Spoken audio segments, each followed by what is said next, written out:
Hello, Sebastian. Thank you for being here today to talk about your animation journey and how you make artworks. I discovered your work via Instagram mainly, and then I discovered all your animation style that you do also logo animation. Could you talk maybe about you and what you do in general, and maybe a bit about your journey? I started out in like classic graphics design. So I worked at an advertising agency. Started out there as a lithographer, and then got promoted to art director. So I never studied or anything. So I just went basically straight from school to working, and I just I just applied to advertising agencies because I knew I wanted to do something creative, and it was basically just starting there as the boy for everything. And then just did you have some personal projects to show, and how did you make that first job? Yeah, some things, but they really sucked ass at the time. But they still one agency in a nearby city just thought, hey, because I was very bold in my application, I applied as art director directly, and they kind of found that quite funny, I think, and they just invited me for an interview, and then they apparently they saw potential, and they hired me, and I worked there for 3 years.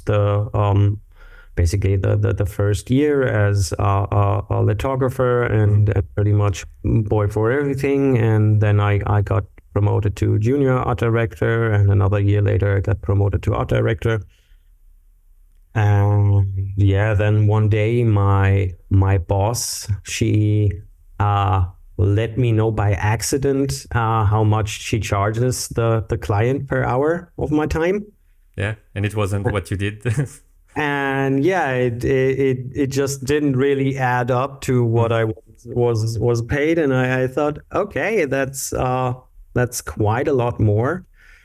And a week later, I quit and started freelancing. And that was at the age of 24. And since then, I just did freelance work.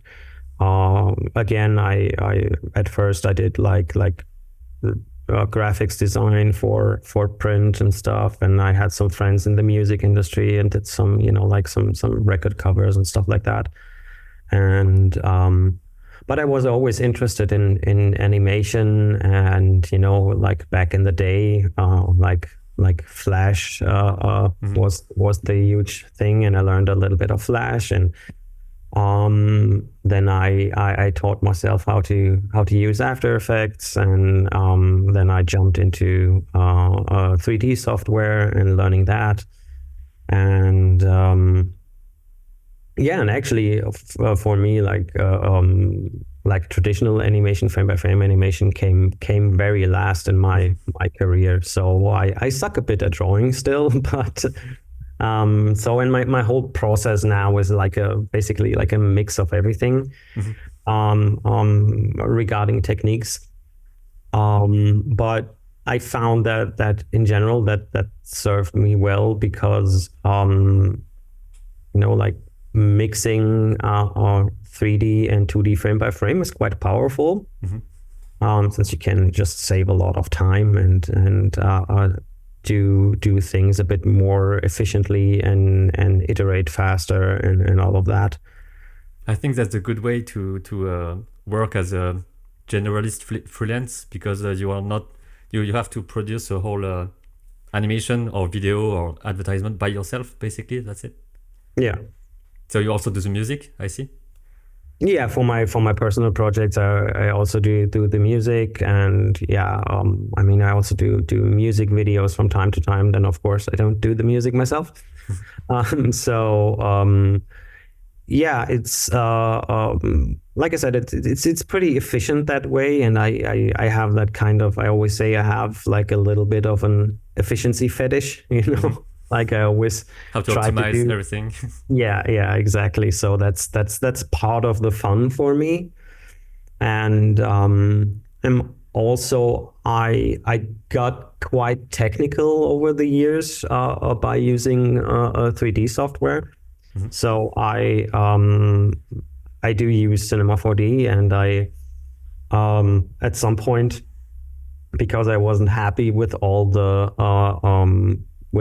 rigs that were available for Cinema 4D, I started to develop my own character rig, and quite had a deep dive into that, and worked on that rig for years basically. But now I do have like a very sophisticated rig that can do everything I want, pretty much everything I want. Yeah, I can showcase that a little bit later. Yep. What the rig can do, and yeah, that also at some point it even got licensed by Maxon, so it's included in the software now. So Okay. Cinema 4D has this. It's called the character object.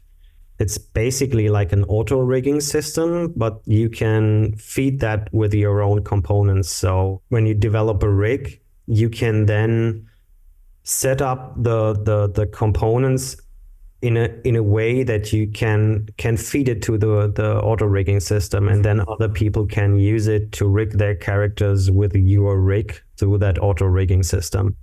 And that's basically what I did. It's a bit complicated to set all of that up, but I just did it back then to be able to rig my characters faster, basically, because then you have you have just a few control points basically, which you have to place at the joints of the character, and then everything else is just waiting and stuff, and you don't have to like all the resetting of the coordinates and whatnot is done automatically by the auto rigging system, and that's quite comfortable. So that allows me to rig characters quite fast, and that also was like an efficiency thing to just bite the bullet and teach myself how to do that, to be able to do things faster. Regarding 2D animation, you say you started with Flash, and how did you discover about Callipeg and starting to make 2D animation on the iPad? Yeah, it was basically. I mean, there's always some things you can't really do in 3D, and I'm quite good in getting like a hand drawn look in 3D by now. With shaders and so on. But then there's still things like, how would you do that in 3D? But you want to do those things, and then okay, I have to do this frame by frame, and also the question, okay, what software do you use for that? So I always think about, what do we have to do and what is the best fit for that. So a lot of times I'm also using and people always say, oh my god, this is so much work and whatnot, but sometimes it's actually easier depending on what you do. So I do a lot of also frame by frame animation directly in After Effects with shape layers. Okay. And in some cases, that's actually faster than drawing it on the iPad or on another software. Especially if you think about, if you have minimal movement and long moving holds in your animation, like when you do it like in a frame by frame software, it always gets like a little bit jittery and stuff, because it's difficult to stay on model is a challenge. Yeah, if you have like a fast animation, it's no problem, and then if you have a lot of frames and stuff. But imagine shape layers, like you basically would have like a hand that does like a slow movement like this, and if you do it with shape layers, you can use interpolation and stuff a little bit, and then you get like a really smooth thing. And if you do it frame by frame, and the slower it gets, the more tricky it gets to get this stable, like, and then you're fiddling around a lot. And then for some projects, it's just more efficient to do it with shape layers. And in some projects, I even combine everything. So there's 3D in there, there's shape layer animation in there, and then there's frame by frame animated frames in there from Callipeg, and then I just combine everything together. And at the end, you don't really know what technique, because the goal is just to have the render. Exactly. So I mix everything. I particularly enjoy the kind of morphing animation you do. So mixing characters into another and really dynamic animation. So do you have maybe I don't know some projects you want to show about that morphing animation? How did it start? Because you told me about the cat situation that led to I do have a cat, and I live basically in the middle of nowhere, so there's a lot of nature around, and so my cat drags in like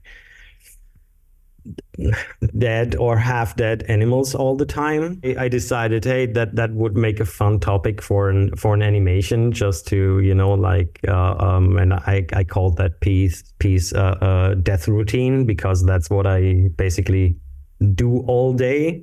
Let me just open up the Cinema 4D file, and we can just take a look at that, because that's also, the output in that case is entirely frame by frame, but I still animate in 3D, and then I just trace it, Oh, okay.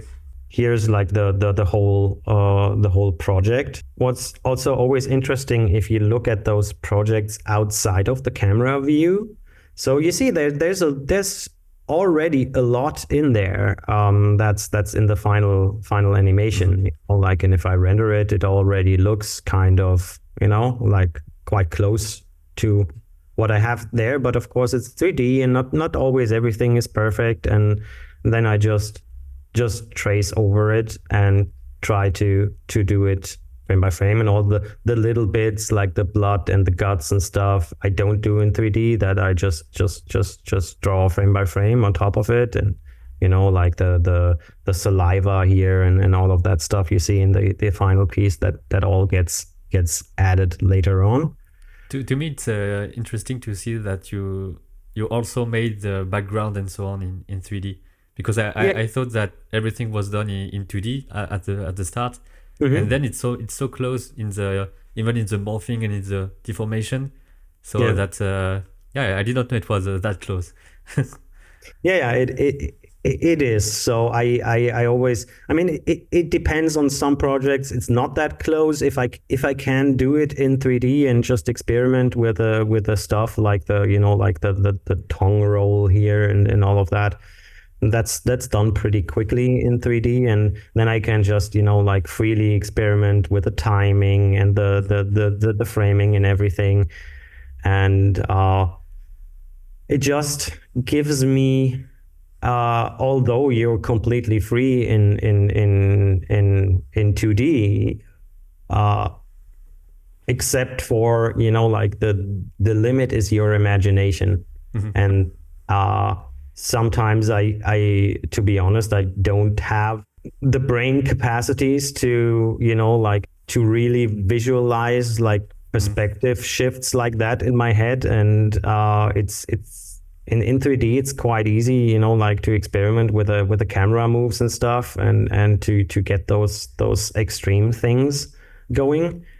And I also do 3D in Blender myself, and to me it's nice to mix 3D and 2D, because 3D is more about playing with toys, so you can really try, and you play with the motion blur and with the depth of field and so on. And then 2D will be more about expressionism in a way, just throwing ideas and drawing big strokes and so on. But I also have some troubles to make really perfect characters in 2D. That's for the high level 2D animation guys out there. So to me, it's always the main issue I have with doing characters directly in 2D without reference. Like the when I do that, the proportions always like shift a little, and it's really hard to keep that kind of stuff consistent. And to me, since I come from 3D, it's only, and I'm very fast at the whole character workflow in 3D. It doesn't make a lot of sense, and then it's always funny if you look at my projects from outside the camera view, you know, because I always animate everything in camera. I mean, this is not the project where it looks the most funny, but there's some things I did where, you know, like the character just jumps around a lot, and actually it looks like really weird from any other angle than the camera perspective. So yeah, that's just how I do this stuff. And so how did it start? Did you start with the character? Did you start with the basic shapes? What is the rough version of that? I always start with the music, actually. Okay. So I do the music first, and then all of the ideas come from the music, basically. And then I usually, once I have a vision what I want to do after listening to the music for a while, I start to develop the characters, and I just do them in 3D. I model them, I rig them, and then I just start animating. And usually when I start animating, I don't really know what happens. So I never like do a storyboard or anything for my personal projects. It's just I just go with the flow and see what comes out of it. So I basically start animating, and I don't know how it ends, and I don't know how it will loop in the end. Sometimes that's easier, sometimes that's more tricky to get to loop. I just come up with ideas as I animate, because I found, you know, like when you do like a storyboard, then you tend to want to stick with it. But that prevents you from all the things that can happen during animation. So sometimes I just, you know, like I just move my camera around, and then I think, oh, that's a great angle. I have to utilize that. I have to use that in a way. I have to use that angle and that pose and stuff. And then I think about, okay, how can I get from A to B to this pose and camera angle?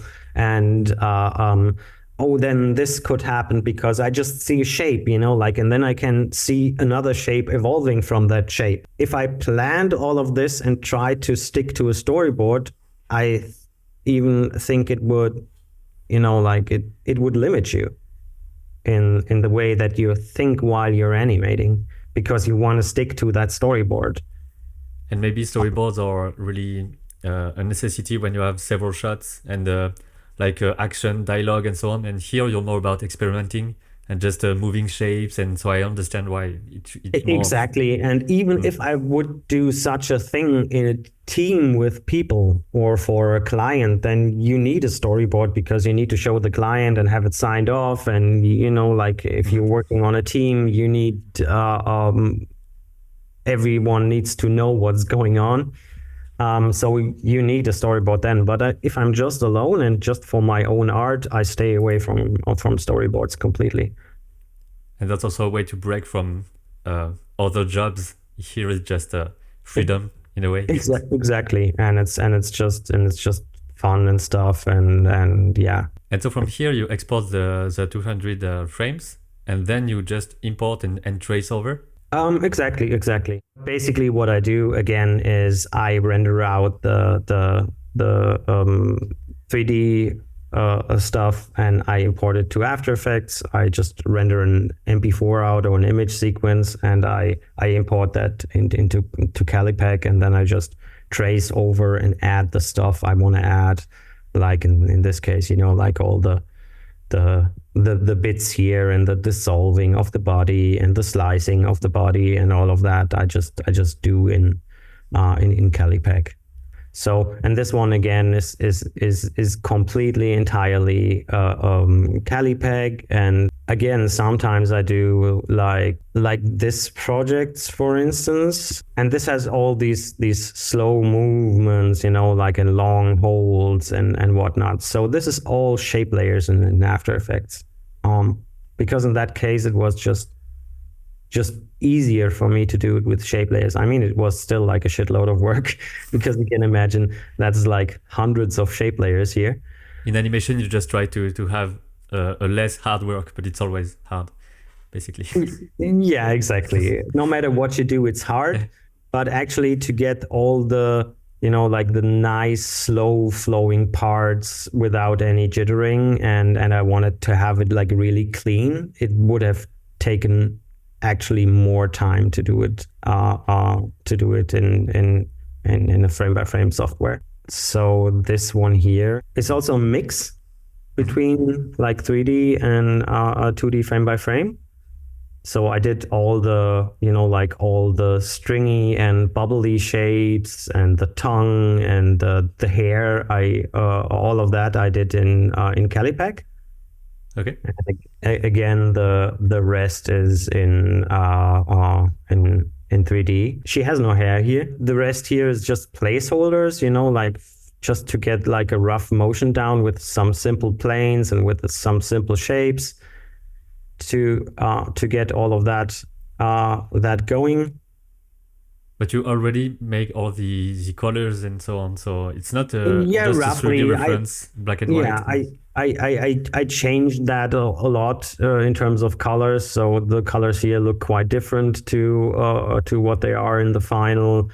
So and again, if we look at that from outside of the camera, this should be somewhat interesting. See that? So I see what you mean. Yeah. It's really like, you see, like, and the poses mostly look shit outside of the camera view. See that? So it's really just. So you don't have any way of changing a bit of the angle if needed? So you would have to change other things, just not the camera, if you do that. Yeah, I have to adjust the poses a little bit if I adjust the camera angle, because the poses usually just look good in camera. So I pose a lot in camera, and see, and everything jumps there all the time. So, but it's for me, it's really fun to create that way, because and I always cheat perspectives, like with so I let me just find a frame where it's obvious here. You see, there I just scaled the leg up like a lot. See that? So instead of changing the lens of the camera, you just change the proportions. Yeah, exactly. Because that's also like a thing. If you just change the lens, like to a really wide lens to 15 millimeter or whatever, then you get a lot of distortion, and it doesn't look like if you would draw it, because it's perfect, and no one draws perspective perfectly. 3D does it perfectly, but you don't draw it perfectly. And that was also the main reason why I developed that rig, because none of the rigs allowed for scaling of the limbs, and especially for like transitional scaling of the limbs. So here, like I can just scale the leg, and you see there's also like a transition there, and I even have like a controller there where I can influence the transition. So this is this one here, and if I move that, you see, like I can really control how the transition to the foot is distributed, and that gives me like a lot of control. And if we look at, if we look at this through the camera, it's perfect, and I have like a really nice perspective there with the foot. And if I did that with the camera lens, it wouldn't look that way, you know. And so I can really in here also when the hand comes forward, this is also scaled up and whatnot, to just make everything more dynamic and more interesting.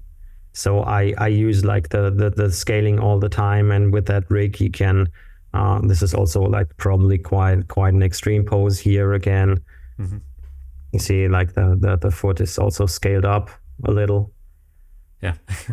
From that angle it's really visible, and it's I understand that that kind of rig is only useful in that kind of situation, because even in cartoon you don't stretch that much the legs and so on. So I get why you have to make it yourself, and then it can be helpful for other people because it can also exactly. And that rig, you know, like you can scale and bend everything, you know, like I can, you know, like you can even go like this and make like the funniest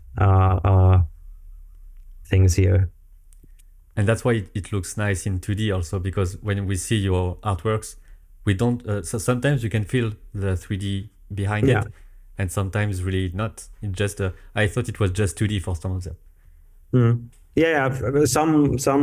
Sometimes I'm able to fool the viewer into thinking it's entirely 2D, and sometimes it is, because it's entirely traced, but the basis of it is still 3D.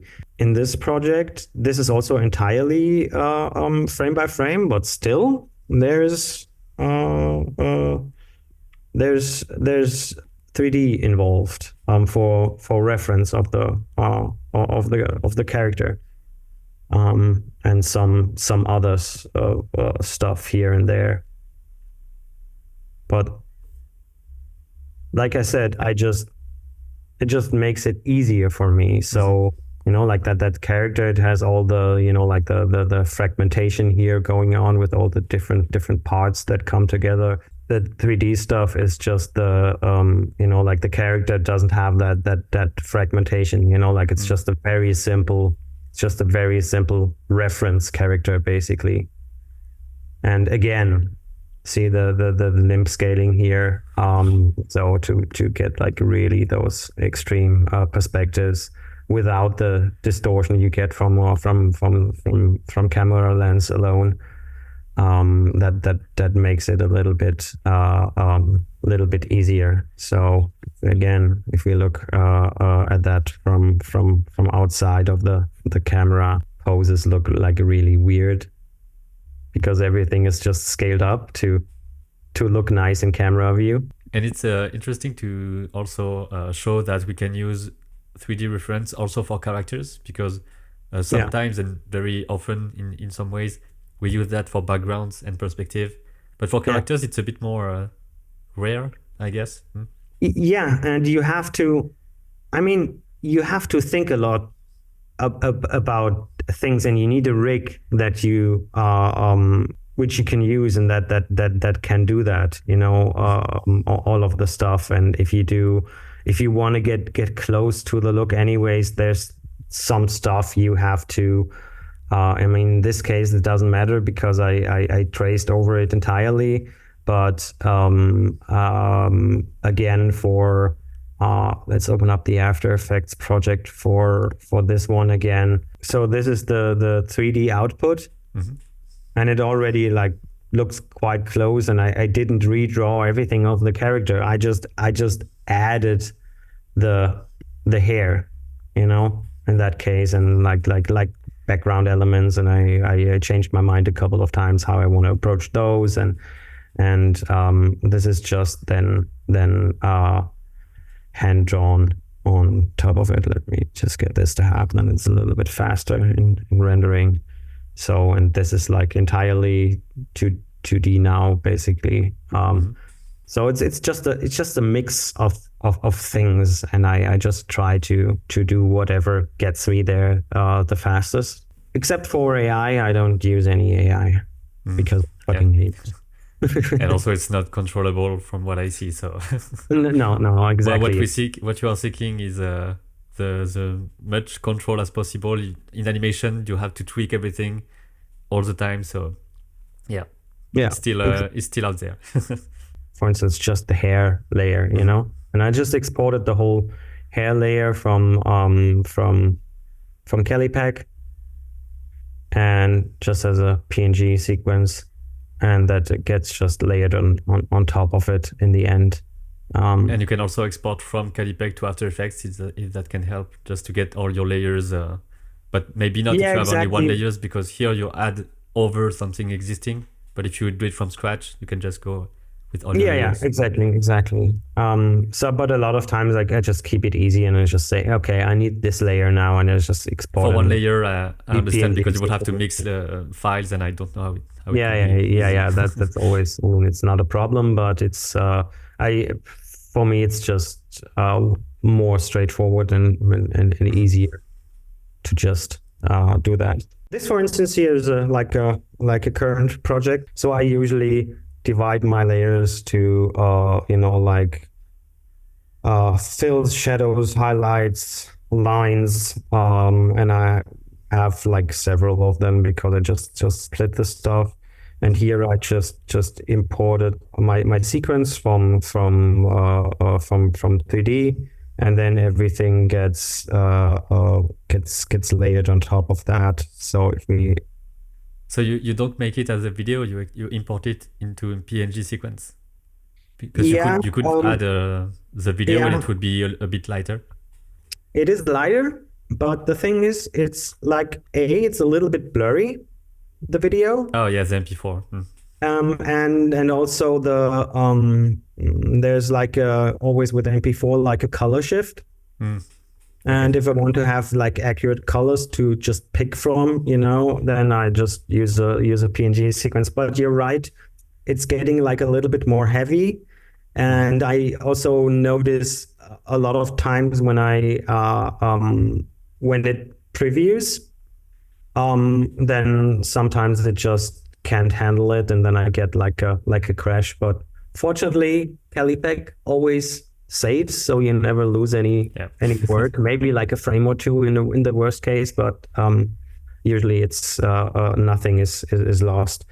And yeah, there you can see, like, this is just my lines layer, and I usually do like a rough up front, which I then delete again after I've did like the clean lines, and then I'm adding the fills and the shadows, and the highlights are not there for this frame, so they're only here. So you do that on 2s or 1s, or how do you divide? This is it changes most of the time. So here you see, this is just, so the base for this is 24 FPS, and most stuff here is on 2s, as you can see. But then sometimes there are things like here where we are on 3s or 4s as well. So I just mix it what makes sense, and then there's also like some frames that are actually on 1s, like here in this area where stuff is moving quite fast. So in a way, you make the same kind of choice that you have to do when you do rotoscopy from a video. You have to know what frame you draw, what frame you don't draw, to make the clearest movement. What I usually do is I render out like a PNG sequence at 24 FPS from Cinema, and then I import that into After Effects, and then I just do like a posterized time effect on it, and just set keyframes where I want it to be, at 12 FPS, where I want it to be at 8 FPS, and I experiment with that and see what looks good in terms of FPS. And then I just export it that way at 24 FPS, but still with a posterized time effect on it. So actually, when I import it into Callipeg, I still have like, it just I mean, I do have one frame, one image per frame, but it's then the same image for 2 or 3 frames as it just gets held by the posterized time effect. And then I don't have to do like the decision all the time in Callipeg. Okay, how do which frame do I draw? Because I defined that beforehand, actually. And how do you what do you use to trace? Is it a simple brush, or is it something in particular? Yeah, I usually just it depends on what I'm doing, but I just usually use like the standard round brush, and I always have smoothing cranked up all the way. So yeah, that's because it's kind of a cleaning pass you do when you go to Callipeg. It's just making the line as clean as possible. Yeah, exactly. And for coloring, do you use a paint bucket, or do you just draw by hand? Because I know that your lines are closed, so it could be possible to do the bucket. Mostly paint bucket. Sometimes I also do lasso fill. It always depends a little on how much I think I have gaps in there or not. Yeah. And what I also usually do is like I try to make my life easy again. When I'm in like the fill layer and I'm trying to fill something, and I notice I notice a gap there afterwards. I don't switch again to the lines layer and then fill the gap and then go back to the fill layer, and I just fill the gap with the fill color and then bucket fill it. So yeah, that's what I do also. Yeah, because otherwise you get crazy. But I do think you did a really great job in Callipeg with that, because it's for the most part it's really intuitive to learn how to do things, and especially like the most important things are really easy. It has become my favorite software, to be honest, to work in. I really like it. It's really good. And do you have maybe the cat animation to show a bit about how you added new animation over? Yeah, sure. Yeah, this also has like quite a lot of layers, as you can see. Yeah. Since I've done everything there, I just have like a fill layer here. And again, you can see that I'm switching between, like 2s and 3s mostly. That's also what makes it 2D looking. It's not once. Exactly. So, and here's the lines. So here you made the guts and so on just frame by frame, because it didn't exist in 3D. Exactly.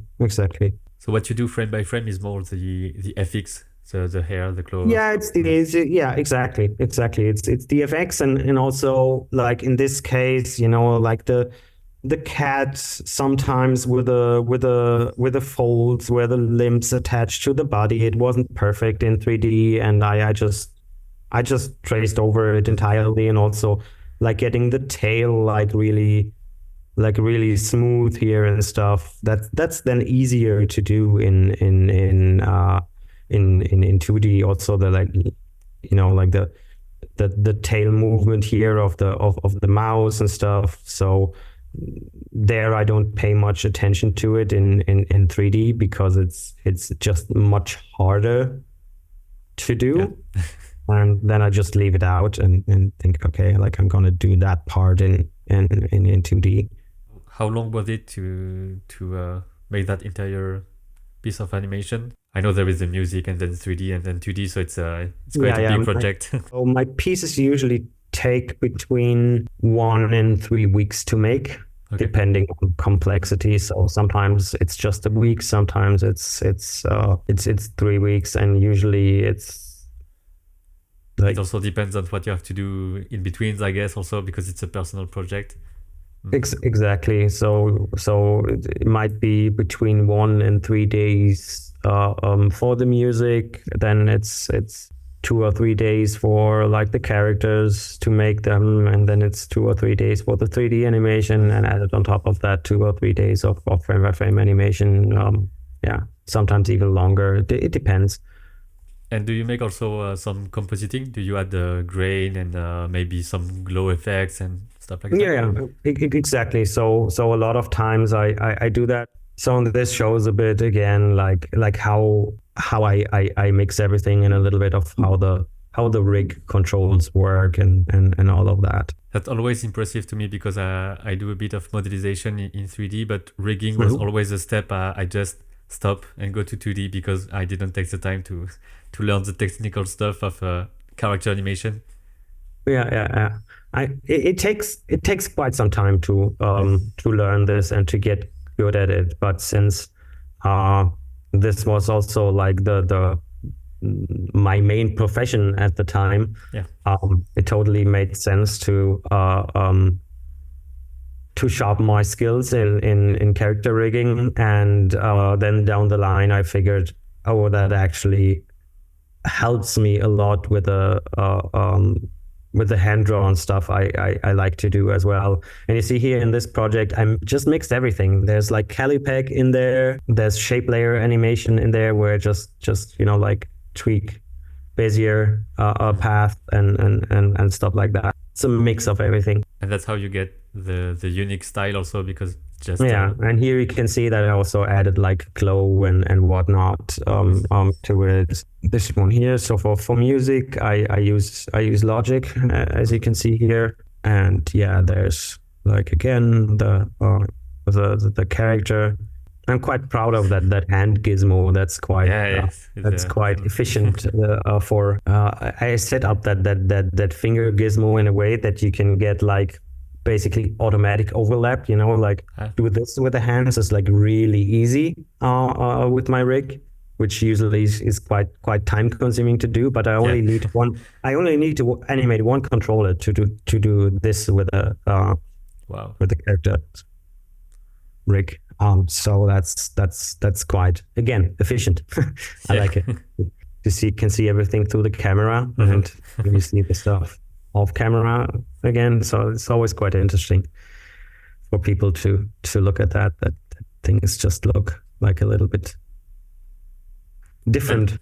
And you also use lots of flat colors. Do you also play with textures sometimes, or is it really sometimes. So in actually, like in this project I showed earlier, this is still open here, this one, like it has like a lot of texture to it.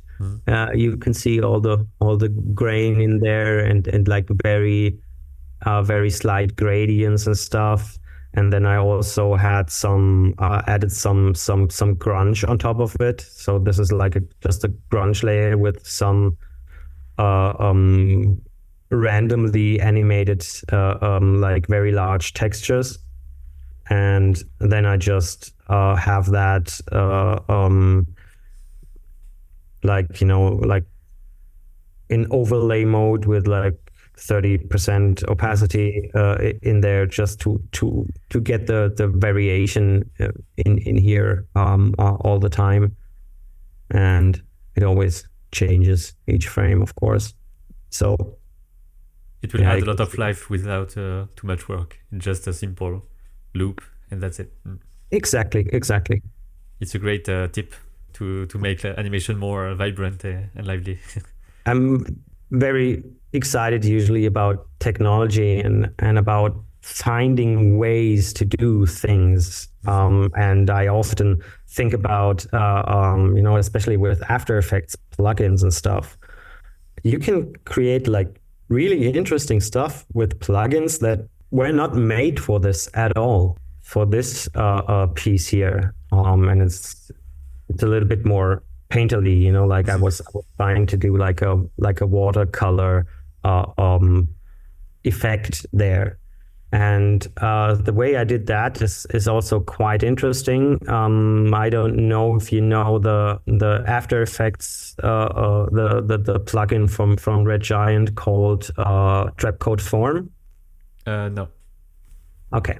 So form basically is like it's like a point grid in 3D space that you can map layers onto and distort it with noises and stuff. And it's usually used for, like making some liquidy stuff or some just 3D stuff. But I just used it as like a layer, like a 2D layer grid. So I just have like points in X and points in Y. And they are distributed over the whole size, and then just I map the RGB colors of the rendered input to that, and then I distort it to get all of those like paint strokey stuff going on here, and then I just mix it with those with the lines on top of it. This is just the color layer for that animation. So I split that up. I just rendered like the fills. And this is also, again, a mix of 3D and 2D frame by frame. So the hair is 2D again, and this stuff coming out of the mouth is also 2D, and it's just mixed. You see, it's just mixed with a So the painterly effect is the plugin. That's it, or exactly, and that I just feed into. This here is my form layer. So this is a trapcode form. If we isolate that, only that, see, like this creates this out of that. So you see, I have like the whole size of the particle grid is the size of my comp, but then I have like way fewer particles, but the particles are really big. And afterwards, I distort the particles and I melt them into each other a little bit with some effects afterwards. So there's like a vector blur and some find edges effect that is with a low transparency on top of that, to get this kind of look there. And it just gets sampled every frame, and it just picks up the color that's below it. And if I mix it then with the lines which I rendered out separately from 3D, and then also rendered the lines I drew in Callipeg, I also rendered those out separately. And then again, everything gets combined in the end to create this kind of look. And it looks really different from the 3D version in terms of colors and effects. Exactly. So I like to play around a lot with plugins and stuff and see, how can I use that to you can also use, for instance, that plugin you can also use to make some like scribbly line effect. If you just feed in, instead of the color layer, you can also feed in the lines layer for it, and just put it on top of your other lines, and then distort the lines with also some noise and evolution, and then it looks as if you have like a really scribbly style there for the lines. And you can do all of this stuff quite easily in the end, and you just have to find out how to do it and how to utilize the plugins in a way that they do what you want. So sometimes I take a whole day and I call it like Tinker Day, and I just tinker around and see what cool looks I can come up with. So that's quite fun for me to just do all the look development and just see, okay, how can I create this or that look. This one also is, surprisingly, that's mostly 3D, and it's a bit of a combination of the technique I just showed you, but just in a different way, so it looks differently. So that also involves that form plugin to get like all the variation in here in the character, and and all the scribbly lines and stuff is all made in 3D, and it looks like really really hand drawn as well. It's again very different. And the only frame by frame stuff in here is like a little bit of the mushroom saliva and some other little bits and pieces. But for the most part, that's entirely 3D. And we can feel a bit more of the 3D because of the frame rate and the fact that it's only on ones, I guess, here. No, it's mostly on twos. Okay. Mm-hmm. It looks quite smooth, but it's mostly on twos. Wow. Only some of the very fast movements are on ones. So it's really smooth for being on twos. So that's why. Yeah. So the final look is really smooth. Yeah, that's also like a thing. If you do it, if you do 3D again, because 3D is quite perfect, then even twos look smoother than twos look on in frame by frame animation. Yeah, it's just the way it works. Sometimes I even, because I don't want it to look that smooth, I then I just wiggle my layers around ever so slightly again then in AfterEffects, or I apply like a turbulent displace effect with just like 2, 3, 4 pixel displacement. So I just get like a little bit more of the wobbly feel in there and to make it more convincing. That's one of the fun part of mixing techniques and 3D in particular. You have to unperfect it. It's you just have to move things a bit and like you said, some displacement and some variation, which is odd in a way, but it looks better if it's not perfect, basically. And you do a lot of this stuff, and you do a lot of stuff for if you do 3D, especially characters that need to look 2D. Then you do a lot of stuff you usually wouldn't do in 3D to make it look that way. Like you cut into the geometry to create some creases at some point. You don't care about like topology or whatever, so you have like a lot of n-gons and triangles and whatnot going on in there. But you don't care, because if it looks good in render, then there's mission accomplished, I would say. So for instance, if you look at the shirt there, I just pause the folds where I want to have them via geometry. You can see that I just cut in here where the folds need to be, and I just forced lines onto those folds. So I have like an edge selection there in my character, which so there's the shirt, and you see, and I just force lines on this edge selection here, and they are always there no matter the angle. So then it gets stable. But as you can see, this causes like a lot of n-gons and stuff there. But I don't care, because when I render it, it looks good. It looks perfect. It looks like very hand drawn, as if you would draw folds on a shirt. And that's a 2D approach. It's not a close simulation and more complex stuff that you can really take a long time doing. Yeah, and stuff like that. Just like it's just experimenting around a lot.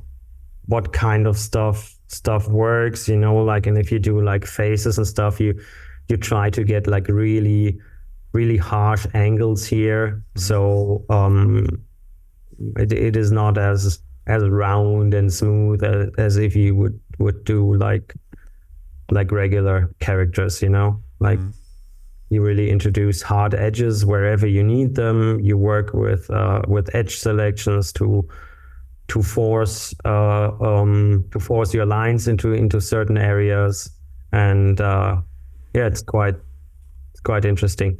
Again, just for fun. So this is again the rig here and the finger gizmo, and the way this works is just, see here in that axis, I just have the curl. Here I have the bend. Okay. And in this axis, I have the offset. So that's unusual in the 3D rigging world. Yeah, and see, like I have like basically automated offset in there. Okay. Really, and you can just animate your fingers like that and create like really cool poses in no time, and you can even animate that with overlap in no time. Mm-hmm. And then you can even, if you scale it, you can spread the hand. And if you rotate it, you can even do some palm cupping here. So, and to create this kind of finger pose by, like manually rotating each thing, it would take you like a couple of minutes, and this is like done in a couple of seconds. So I'm really proud of that finger gizmo. It's really cool. Really serves me well. And then you have like, again, you have pretty much everything in this rig, and you can just like scale everything and bend everything like however you want it to. So that's perfect for the morphing animation you do with big waves. Exactly. And I can scale it up and like again work on the transition here. Mm-hmm. And influence that, and even like if you move this up or down, you can even like squish and squash it a little bit, and well, it's quite a sophisticated rig that does a lot of stuff. Yeah. Very, very easily, and it really helps me a lot, and I'm so happy that I just like put in all the work and worked for years on this rig to get it that flexible. I've worked a lot on optimizing, like the frame rate you get out of it in the 3D software. Maybe you have if not an advice, but something to tell to people who want to do that kind of project, to mix in techniques and just to make short animation by themselves. Is there something in particular that can unlock stuff in that situation? The one advice I could give is stay curious and experiment a lot. Just see where stuff takes you. If you have an intuition and you think, I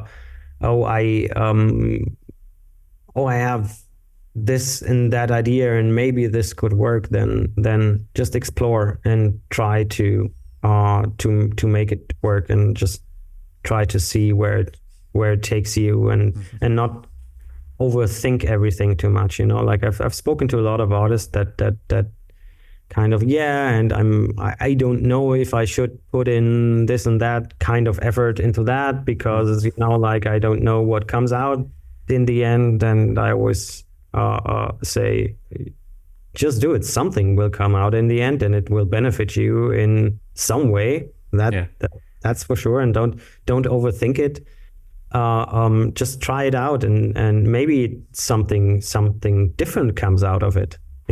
If you are exploring things on a technological level, it also sparks ideas.